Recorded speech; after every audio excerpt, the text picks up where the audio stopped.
बिस्मिल्लाहिर्रहमानिर्रहीम। अस्सलाम वालेकुम स्टूडेंट्स एंड व्यूअर्स, कैसे हैं आप सब। आज की ये जो वीडियो है हमारी 9th क्लास के साइंस मैथ की है और इसमें हम डिस्कस करने वाले हैं चैप्टर नंबर 12 की रिव्यू एक्सरसाइज को। अगर इससे पहले अगर आप लोगों ने इस चैप्टर के थ्योरम्स अगर देखने हैं तो वो आप लोगों को सारी वीडियोस जो हैं मेरी प्लेलिस्ट में जाकर मिल जाएंगी। और स्टार्ट करने से पहले अगर अभी तक आप लोगों ने मेरा चैनल जो है सब्सक्राइब नहीं किया तो काइंडली सब्सक्राइब कर लें ताकि आने वाली वीडियो जो है आपको मिल सके। उसके लिए आप लोगों ने बेल आइकन भी प्रेस करना है। तो हम चलते हैं अपनी वीडियो की तरफ। तो रिव्यू हमारी 12 एक्सरसाइज है, तो उसमें सबसे पहला क्वेश्चन है ट्रू एंड फॉल्स।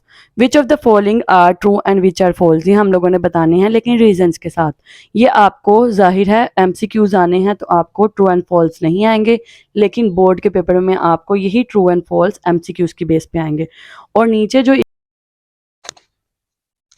बाकी के जो क्वेश्चंस हैं सारे वो आपको मिलेंगे आएंगे 2 मार्क्स के शॉर्ट क्वेश्चन में। तो चलते हैं हम अपने क्वेश्चन नंबर 1 की तरफ। सबसे फर्स्ट है bisection means to divide into 2 equal parts. Bisection का क्या मतलब होता है, 2 बराबर हिस्सों में डिवाइड कर देना। तो ये क्या आ गया, ट्रू। उसके बाद है right bisection of the line segment means to draw perpendicular which passes through the mid point of the line segment. हमने राइट बाइसेक्टर जब बनाना था किसी भी लाइन सेगमेंट का तो वो हमेशा उसके क्या होता है, परपेंडिकुलर होता है और इसके मिड पॉइंट से भी मैच करता है, क्योंकि राइट का मतलब आ गया 90 डिग्री और बाइसेक्शन का मतलब आ गया कि इसको 2 बराबर हिस्सों में कर रहा है डिवाइड। तो ये भी ट्रू हो गया। उसके बाद थर्ड वाला जो पॉइंट है हमारा, थर्ड वाले पॉइंट में any point on the right bisector of the line segment is not equi distance from its and point. ये हमने थ्योरम में पढ़ा कि इक्वी डिस्टेंस होता है, तो ये क्या आ गया हमारा, नोट का वर्ड है तो ये आ गया फॉल्स। उसके बाद फोर्थ वाला पॉइंट है any point equi distance from its and point on the line segment is on the right bisector of it. ये भी हम लोगों ने जो है थ्योरम की स्टेटमेंट में पढ़ा है। तो कोई भी पॉइंट जो होता है इक्वल डिस्टेंस पे होता है वो राइट बाइसेक्टर के ऊपर मौजूद होता है। उसके बाद हमारा है पॉइंट 5 वाला, the right bisector of the sides of triangle are not concurrent. ये हम लोगों ने लास्ट थ्योरम में पढ़ा कि वो कंकरेंट होते हैं। इसका मतलब है ये क्या आ गया हमारा, फॉल्स। इधर नोट का वर्ड यूज हुआ है। उसके बाद है हमारा आ जाता है the bisector of the angle of a triangle are concurrent. Angle के जो बाइसेक्टर होते हैं वो क्या होते हैं, कंकरेंट होते हैं। ये क्या आ गया, ट्रू। ये भी हमने लास्ट थ्योरम में पढ़ा है। और उसके बाद है any point on the bisector of an angle is not equi distance from its and point. तो ये क्या है, हमने इक्वी डिस्टेंस, यहाँ पर भी जो चीज़ यूज हुई थी वो भी यहाँ पर यूज हुई है।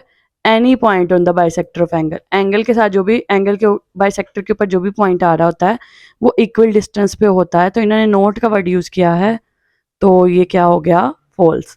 उसके बाद है any point inside an angle equi distance from its arms is on the right bisector of its.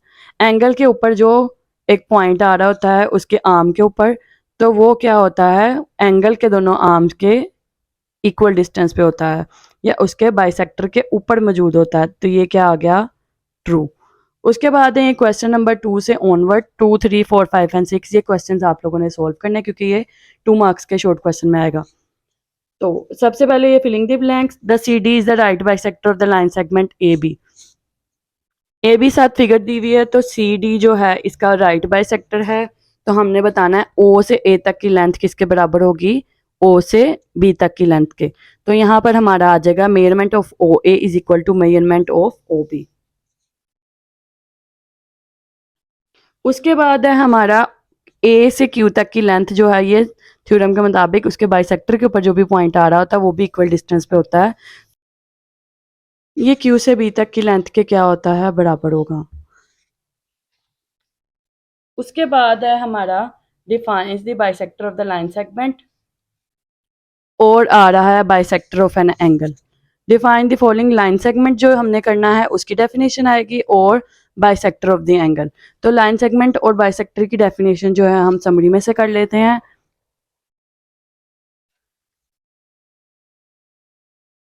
Bisection of the angle जो है उसकी आ रही है लास्ट वाला जो आपका आ रहा है समरी का point, bisection of an angle means to draw a ray to divide the given angle into 2 equal parts. ठीक है, तो ये आपके साथ आपने एक डायग्राम भी लाजमी मेंशन करनी है। अगर डायग्राम नहीं मेंशन करेंगे बनाएंगे तो आपको हाफ मार्क्स मिलेंगे। ठीक है। उसके बाद है right bisection of the line, उसके बाद है right bisector of the line segment. तो ये ऊपर वाला जो आ रहा है, right bisection of the line segment means to draw a perpendicular at the mid point of the line segment. इसके साथ भी आपने डायग्राम लाजमी बनानी है, वो डायग्राम इस तरह से आएगी। ठीक है। ये अब चलते हैं हम क्वेश्चन नंबर 4 की तरफ। क्वेश्चन नंबर 4 जो है वो आपका है, if the given triangle ABC is equilateral triangle and AD is bisector of the angle A, then find the value of the unknown x, y and z। इन सबकी जो है हमने, आश्चर्य टूट जाएगा बेटा।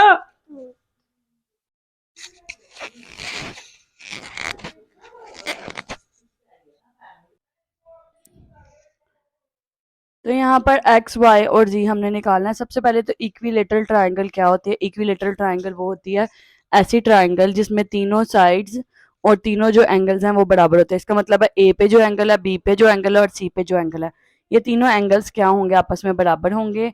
और इसी तरह बी पे आने वाला एंगल जो है वो जी है, तो हम क्या कहेंगे? मेजरमेंट ऑफ एंगल बी क्या है? वो जी के इक्वल है। और तीनों एंगल्स जो है बराबर हैं, तो 180 जो है हमारे पास होता है टोटल एंगल्स का सम, और 3 पे अगर डिवाइड करें तो ईच एंगल क्या होगा? 60।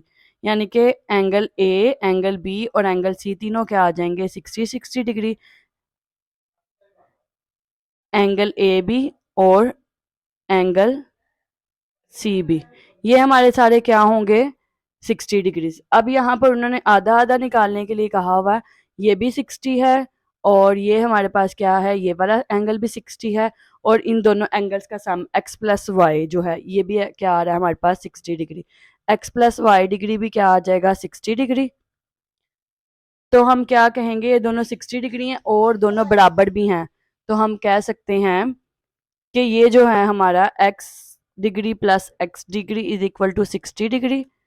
इधर से आ जाएगा 2x degree is equal to 60 degree, और 2 मल्टीप्लाई नीचे जाके क्या हो जाएगा? डिवाइड। तो 60 डिवाइडेड बाय 2 क्या आ जाएगा? 30 डिग्री। तो ये 30 डिग्री है और दोनों बराबर भी हैं हमारे पास। यहाँ पे कंडीशन आपने लिख लेनी है, एक्स और वाई दोनों क्या हैं? बराबर हैं। तो बराबर भी हैं तो हम क्या कहेंगे? एक्स भी हमारे पास 30 डिग्री है और वाई भी हमारे पास क्या आ गया? 30 डिग्री। और जेड हमारे पास क्या आ गया था? 60 डिग्री। अब चलते हैं क्वेश्चन नंबर 5 की तरफ। क्वेश्चन नंबर 5 आपके सामने है। यहाँ पर 2 मार्क लगे हैं। सबसे पहले तो डायग्राम से ये पता चलता है हमें। क्वेश्चन नंबर 5 की तरफ चलते हैं। In the given congruent triangles L M O, L N O, L M O और एल एन ओ दो क्या है हमारे पास? कॉन्ग्रुएंट। इसका मतलब है एक जैसी ट्राइंगल्स हैं। एक जैसी ट्राइंगल्स होने की वजह से हमारे पास क्या है? दोनों की हर साइड और हर लेंथ और हर एंगल क्या होगा? सेम होगा। उन्होंने कहा है एक्स और एम जो है दो लेंथ्स, ये फाइंड आउट करो। एक एम ये और एक्स जो इसके अंदर यूज हो रहा है ये वाला।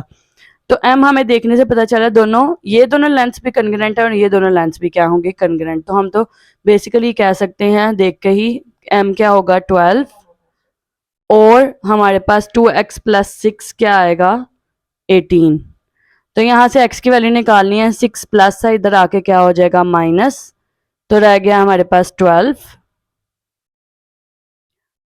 और ये आ रहा है हमारे पास 2 मल्टीप्लाई है, नीचे जाके क्या हो जाएगा? डिवाइड। तो 12/2 क्या आ जाएगा? 6। तो इसका मतलब है x क्या आ गया हमारे पास? 6, और हमारा m क्या आ रहा था? 12।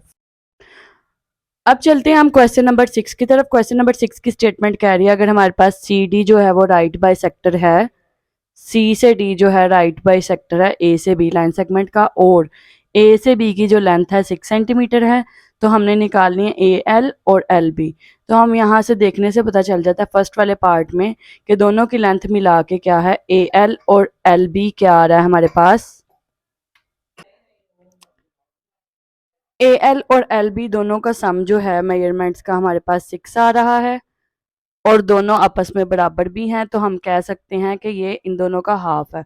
या फिर एक स्टेप में हम लिख सकते हैं A L plus measurement of A L is equal to 6 centimetre.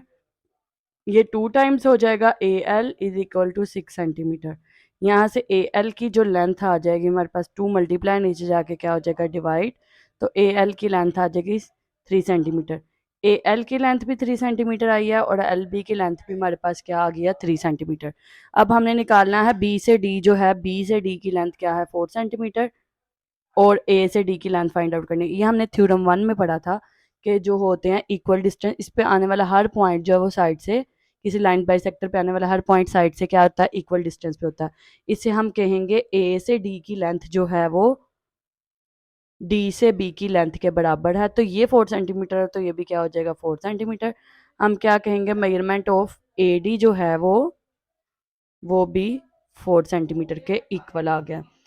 इसके साथ ही जो है वो आप लोगों की 12 रिव्यू एक्सरसाइज खत्म हो रही है ये वाली वीडियो। अगर इसमें कोई चीज़ आपको समझ नहीं आई है तो आप कमेंट सेक्शन में मुझसे पूछ सकते हैं, और इसके मुतालिक अगर आप लोगों ने इस चैप्टर का कुछ भी देखना है तो आप वीडियोस में जाके देख सकते हैं। इसके साथ ही मुझे इजाज़त दीजिए, वीडियो को लाइक भी कर दें सब, और मेरे चैनल को सब्सक्राइब भी कर दें, और हो सके तो इसको शेयर भी कर दें। मिलते हैं नेक्स्ट वीडियो में, तब तक के लिए अल्लाह हाफिज़।